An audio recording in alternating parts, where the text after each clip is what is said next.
굿모닝. 좋은 아침입니다. 12월 14일 수요일입니다. 우리에게 주신 하나님의 말씀 함께 보겠습니다. 전도서 9장 11절부터 18절 말씀입니다. 11절부터 18절입니다. 내가 다시 해 아래에서 보니 빠른 경주자들이라고 선착하는 것이 아니며 용사들이라고 전쟁에 승리하는 것이 아니며 지혜자들이라고 음식물을 얻는 것도 아니며 명철자들이라고 재물을 얻는 것도 아니며 지식인들이라고 은총을 입는 것이 아니니 이는 시기와 기회는 그들 모두에게 임함이니라.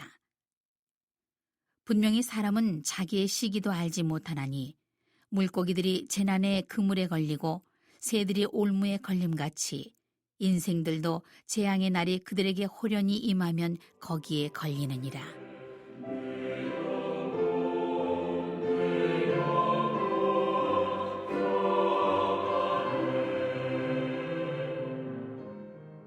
내가 또 해 아래에서 지혜를 보고 내가 크게 여긴 것이 이러하니 곧 작고 인구가 많지 아니한 어떤 성읍에 큰 왕이 와서 그것을 에워싸고 큰 흉벽을 쌓고 치고자 할 때에 그 성읍 가운데에 가난한 지혜자가 있어서 그의 지혜로 그 성읍을 건진 그것이라.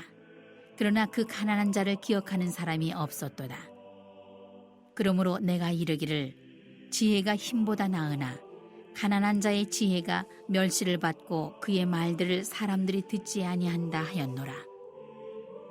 조용히 들리는 지혜자들의 말들이 우매한 자들을 다스리는 자의 호령보다 나으니라. 지혜가 무기보다 나으니라.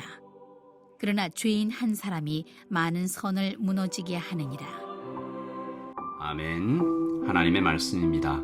한번 더 읽으시면서 묵상하시겠습니다.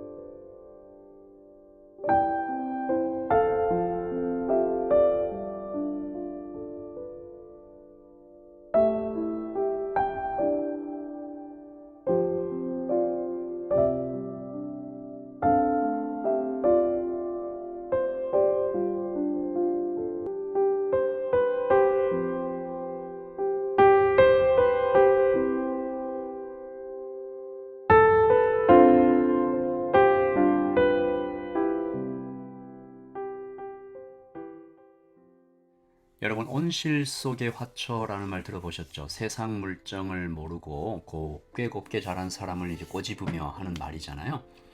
이런 사람은 온실을 벗어나면, 즉 누군가의 도움에서 놓여지면, 누군가의 도움을 받지 못하면, 그래서 세상과 직면하면 크게 상처받게 되죠.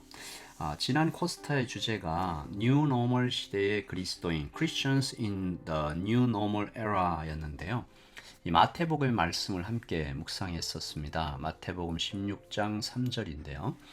아침에 하늘이 붉고 흐리면 오늘은 날이 굳겠다 하나니 너희가 날씨는 분별할 줄 알면서 시대의 표적은 분별할 수 없느냐.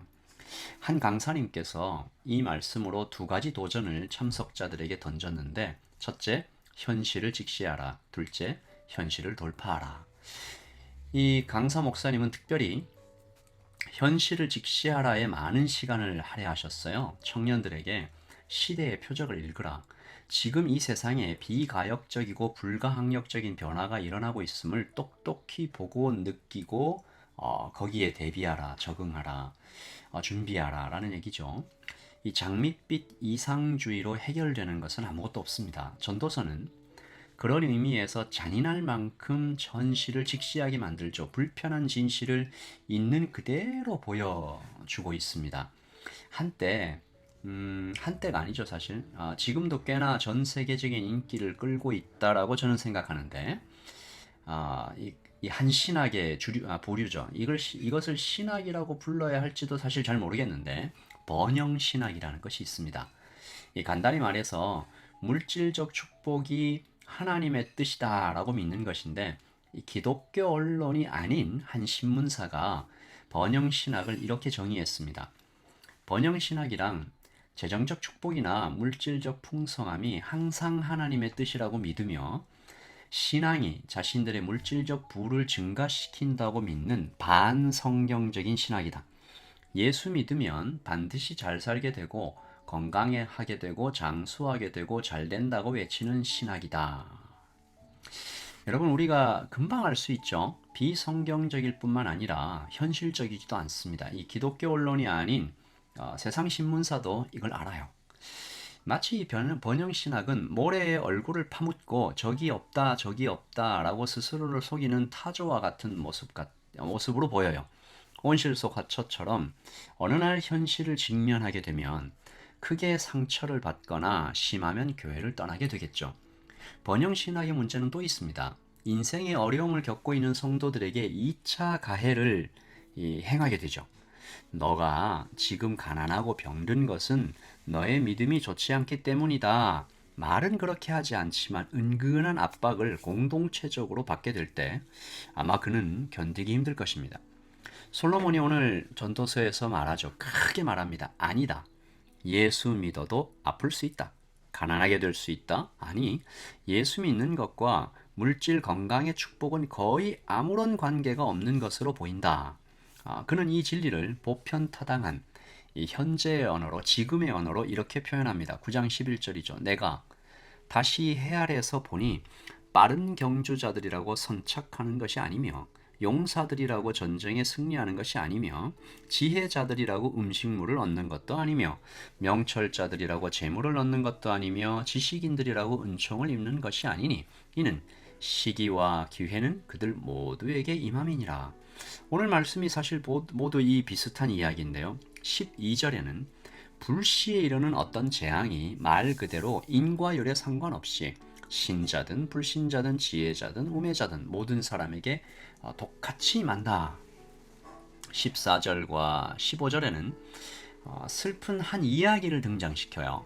그래서 세상이 공평하지 못하다라는 것을 웅변하는데요. 한 성읍, 한 도시를 어떤 이름 없는 영웅이 구했습니다. 이 사람을 솔로몬은 가난한 사람이다라고 불렀는데요. 아마도 그 도시에서 지위나 영향력이 거의 없었던 사람 같아요. 그는 분명히 어떤 지혜로 이 도시를 구해요. 그런데 이상한 일이 일어나죠. 그 도시의 사람들이, 성의 사람들이 그에게 감사하지 않는 거예요. 그냥 잊어버려요. 목숨을 건져줬는데 무시합니다. 가난하고 별 볼 일 없는 사람에게 자신의 목숨과 도시의 운명을 빚졌다라는 것을 인정하기 싫었던 걸까요? 솔로몬은 말합니다. 불합리하지, 불공평하지, 화가 나지. 그런데 이것이 우리가 살아가는 현실이야. 16절이죠. 그러므로 내가 이르기를 지혜가 힘보다 나으나 가난한 자의 지혜가 멸시를 받고 그의 말들을 사람이 듣지 아니한다 하였노라. 이런 것이 다반사로 벌어지는 것이 우리 사는 세상이다. 예수님께서 그러므로 이렇게 말씀하셨죠. 성도가 이 세상을 살아갈 때 순결하기만 해서는 안 된다. 하나님의 지혜를 구해야 한다. 현실을 직시해야 한다. 공중권세 잡은 자가 아직도 날뛰고 있다. 그러나 예수 그리스도와 함께할 때 우리는 그 현실을 돌파할 수 있다. 그러므로 참 좋으신 하나님께서 우리 아버지 되심을 다시 한번 감사하는 오늘 아침입니다. 오늘 우리가 하나님 안에서 지혜를 구하는 오늘이 되기를 바라고 성도가 세상 사람과 같은 길을 걷죠. 아니면 어떤 면에서는 더 좁은 길입니다. 같은 길이라 함은 성도에게 어떤 특별한 다른 편안하고 이 지름길이 허락되지 않았어요. 예수님께서는 오히려 좁은 길을 얘기하셨죠. 그러나 중요한 건 무엇입니까? 결론이 달라요. 우리는 전혀 다른 곳에 도착합니다. 영원한 곳에 도착해요. 그래서 우리는 이 땅에 소망 두지 않는 하늘 백성이라고 불립니다. 그 소망으로 현실을 돌파하는 것이죠. 우리 오늘 아침에도 현실을 직시하고 현실을 돌파하는 그리스도인 되기를 바랍니다. 언제나 곁에 계시는 임마누엘, 내 작은 목소리 하나까지 놓치지 않으시는 아버지 하나님을 만나는, 그리고 기꺼이 우리를 위해 죽으시는 엄청난 사랑으로 나를 꼭 안아주시는 사랑의 주, 우리 주 예수 그리스도를 만나 이 부조리하고 불합리하고 불의가 의를 이기는 것 같은 이 세상에도 현실을 돌파하는 믿음의 사람으로 살아갈 수 있도록 주님 우리에게 도움 주시옵소서. 우리 같이 그렇게 기도하면서 하루를 시작합니다. 기도하겠습니다. 하나님 아버지, 예수 믿어도 아플 수 있고 가난할 수 있고 예수 믿는 것과 물질 건강의 축복이 아무런 관계가 없는 것처럼 보이는 것이 지금의 현실입니다. 하나님, 그러나 우리는 그 현실 너머에 있는 진리를 바라봅니다. 하나님, 우리는 다른 곳에 도착할 것입니다. 주님의 품에 안길 것입니다. 영원히 살 것입니다. 하늘 백성입니다. 그 소망으로 현실을 돌파하며 오늘을 사는 우리가 되게 하여 주시옵소서. 임마누엘, 우리를 위해 하늘 보좌를 버리시고 이 땅에 내려오신 12월에 우리 주님 오신 날을 기념하며 우리 주의 사랑을 마음껏 누리며 그 앞에 엎드리는 하루하루가 되게 하여 주시옵소서. 감사합니다. 예수 그리스도의 이름으로 기도합니다. 아멘. 우리 주님 오신 날 참 좋으신 우리 주님과 함께 오늘 하루를 풍성하고 충만하게 사시기를 바랍니다. 평안을 전합니다. 샬롬.